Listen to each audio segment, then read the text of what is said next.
rekan-rekan semuanya, kami dari kelompok 4 kelas PJJ Angkatan 2020, mata kuliah Manajemen Strategi dan Pemasaran Rumah Sakit, Program Studi Kajian Administrasi Rumah Sakit, Fakultas Kesehatan Masyarakat, Universitas Indonesia. Kelompok kami terdiri dari Brenda Karolinsia, Saza Fitria, Suci Kirana Julius, dan Suci Widya Primadani. Hari ini kami akan membahas tentang strategi pemasaran rumah sakit berupa STP dan marketing mix. Mari kita mulai. Pertama-tama, kita akan membahas tentang pemasaran. Pemasaran adalah proses sosial di mana individu dan kelompok dalam masyarakat berupaya untuk memenuhi kebutuhan dan mendapatkan apa yang diinginkannya melalui penciptaan, penawaran, dan tukar-menukar barang dan jasa secara bebas.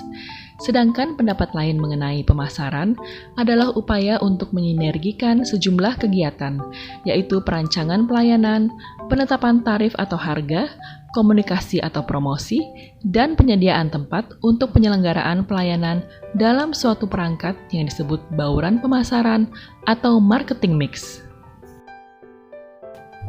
Philip Kotler mengemukakan bahwa pemasaran adalah kegiatan manusia yang mengarah kepada pemenuhan kebutuhan dan keinginan, atau needs and wants, melalui proses pertukaran.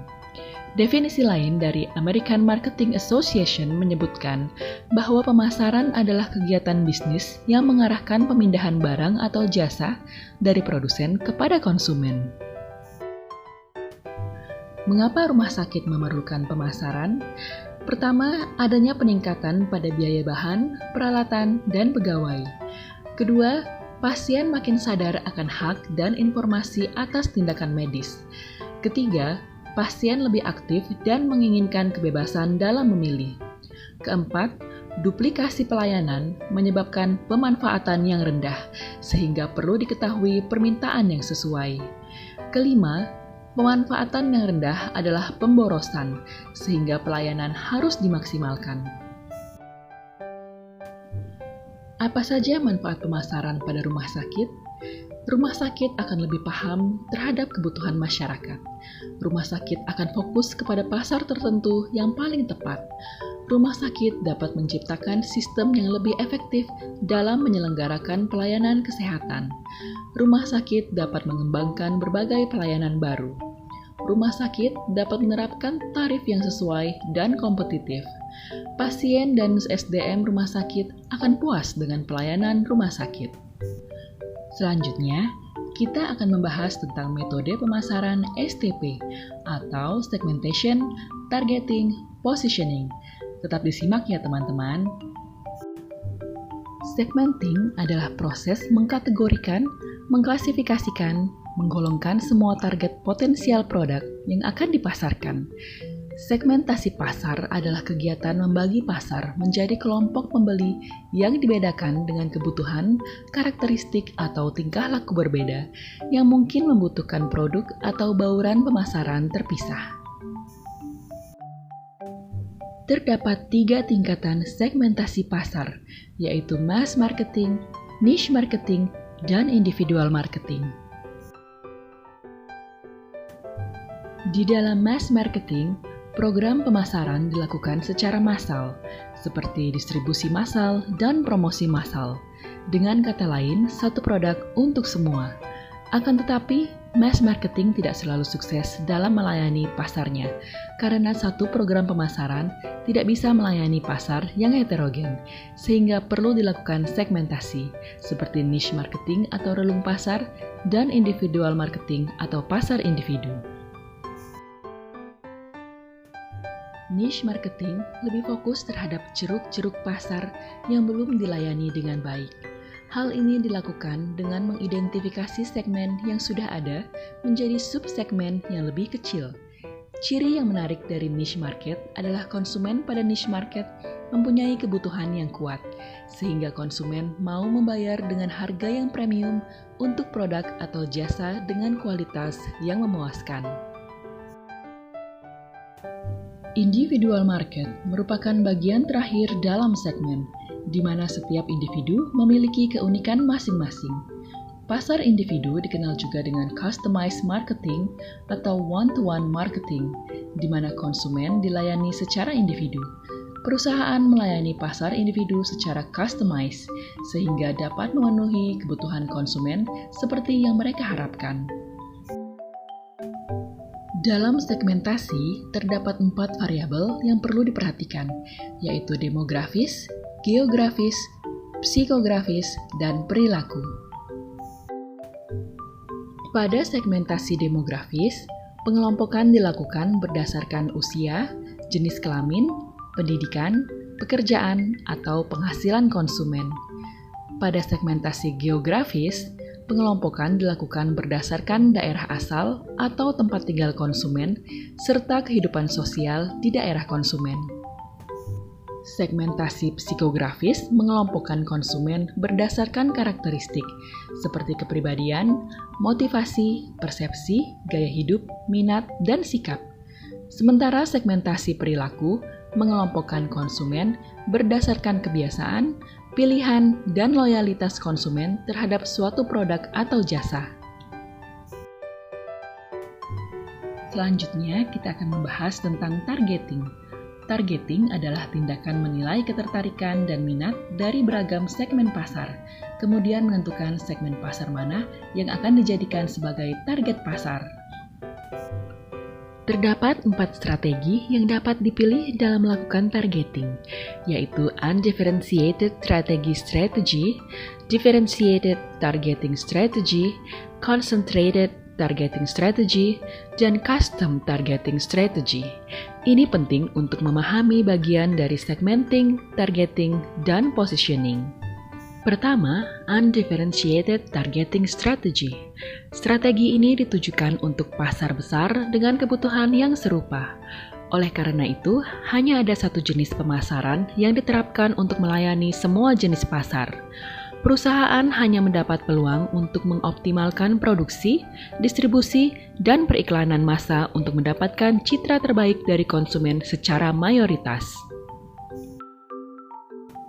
Kedua, Differentiated Targeting Strategy, di mana perusahaan memproduksi berbagai produk dengan masing-masing ciri yang berbeda.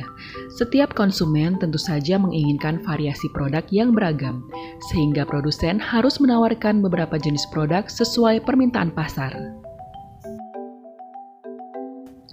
Ketiga, Concentrated Targeting Strategy.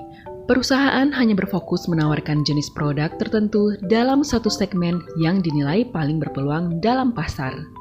Keempat, Custom Targeting Strategy ditujukan pada pendekatan konsumen yang bersifat individual. Selanjutnya, kita akan membahas tentang positioning. Positioning adalah upaya untuk menempatkan posisi produk dalam menghadapi persaingan. Dalam menentukan positioning, terdapat 4 tahap, yaitu identifikasi target, menentukan frame of reference pelanggan, perumusan point of differentiation, dan menetapkan keunggulan kompetitif produk. Dengan mengidentifikasi target, maka akan memberikan gambaran bagi perusahaan bagaimana cara yang tepat untuk membangun brand image. Frame of reference pelanggan adalah suatu ide atau asumsi yang dapat diterima oleh konsumen, contohnya maskot atau logo dari suatu produk. Sedangkan point of differentiation adalah berbagai hal menarik yang membedakan suatu produk dengan produk sejenis lainnya sehingga menarik perhatian konsumen, misalnya pemilihan nama atau kemasan. Dan dengan menetapkan keunggulan kompetitif produk, maka produk tersebut dapat dinikmati atau digunakan oleh konsumen sebagai sesuatu yang beda. Apa saja manfaat metode STP bagi pemasaran rumah sakit? Pertama, memberi fokus pada strategi pemasaran seperti dalam penerapan targeted advertising, pengembangan produk baru atau diferensiasi brand dengan mengalokasikan sumber daya untuk segmentasi target. Kedua, mengidentifikasi peluang pertumbuhan pasar dengan melihat pelanggan baru dan penggunaan produk. Ketiga, mencocokkan sumber daya yang efektif dan efisien untuk menargetkan segmen pasar yang menjanjikan return on marketing investment yang lebih besar. Keempat, meningkatkan posisi rumah sakit menjadi lebih kompetitif. Sekarang kita akan membahas tentang marketing mix atau bauran pemasaran. Mari kita lanjut. Marketing mix adalah kumpulan variabel pemasaran yang digabungkan dan dikendalikan oleh sebuah perusahaan untuk menghasilkan respon yang diinginkan dari target market. Marketing mix atau juga dikenal dengan istilah bauran pemasaran mengacu pada serangkaian tindakan atau strategi yang digunakan oleh sebuah perusahaan dalam mempromosikan jasa atau produk yang mereka jual di pasar. Konsep marketing mix ini pertama kali diperkenalkan oleh Neil Borden yang terinspirasi dari gagasan James Callington pada pertengahan abad ke-20. Konsep pemasaran ini pada awalnya memiliki 4 elemen utama yang dikenal dengan istilah konsep marketing 4P, yaitu Product, Promotion, Price, dan Place. Namun seiring dengan perkembangan strategi pemasaran, konsep bauran pemasaran ini diperluas sehingga menjadi 7P, yaitu dengan tambahan People, Process, dan Physical Evidence. Mari kita bahas satu persatu ya. Produk merupakan sesuatu yang dapat dijual oleh sebuah perusahaan, baik itu berbentuk jasa, layanan, barang, atau produk digital. Ketika mengembangkan sebuah produk, kita perlu memastikan terlebih dahulu apakah produk tersebut diinginkan atau dibutuhkan oleh pasar atau tidak. Selain itu, produk yang kita jual juga harus bisa memberi solusi untuk masalah yang dihadapi oleh target konsumen. Price atau harga adalah biaya yang harus dikeluarkan oleh konsumen untuk membeli atau menggunakan produk yang ditawarkan. Harga yang ditetapkan tergantung dari nilai produk yang dapat dirasakan oleh konsumen. Ketika produk memiliki harga yang rendah, maka produk dapat digunakan oleh lebih banyak konsumen. Sedangkan harga yang tinggi akan menarik pelanggan yang mencari eksklusivitas. Place mengacu pada lokasi di mana konsumen dapat menemukan, menggunakan, mengakses, atau membeli produk yang disediakan. Selain berbentuk lokasi fisik seperti toko, kantor, pabrik, atau gudang, saat ini unsur place juga dapat berbentuk digital seperti media sosial, marketplace, website, dan lain-lain. Setelah kita menentukan produk, price, dan place, saatnya untuk menerapkan strategi promosi. Promotion atau promosi adalah cara untuk menginformasikan produk agar dapat menjangkau target konsumen sehingga menghasilkan penjualan.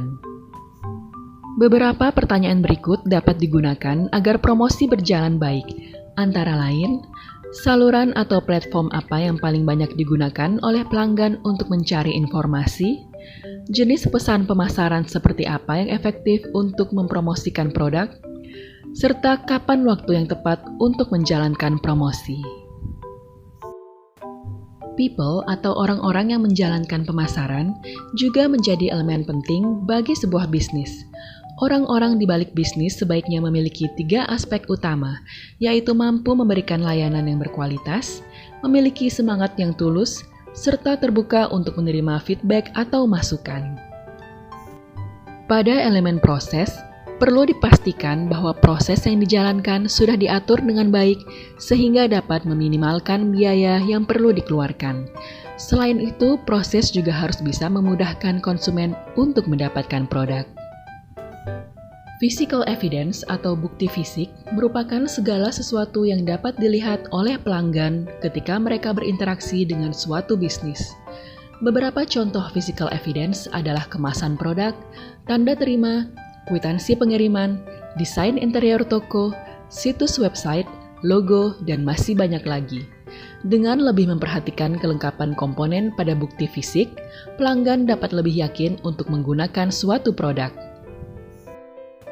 Demikianlah paparan dari kami mengenai strategi pemasaran rumah sakit, metode STP, dan marketing mix. Semoga dapat bermanfaat bagi rekan-rekan semua ya. Terima kasih banyak telah menyimak video kami. Salam sehat untuk kita semua.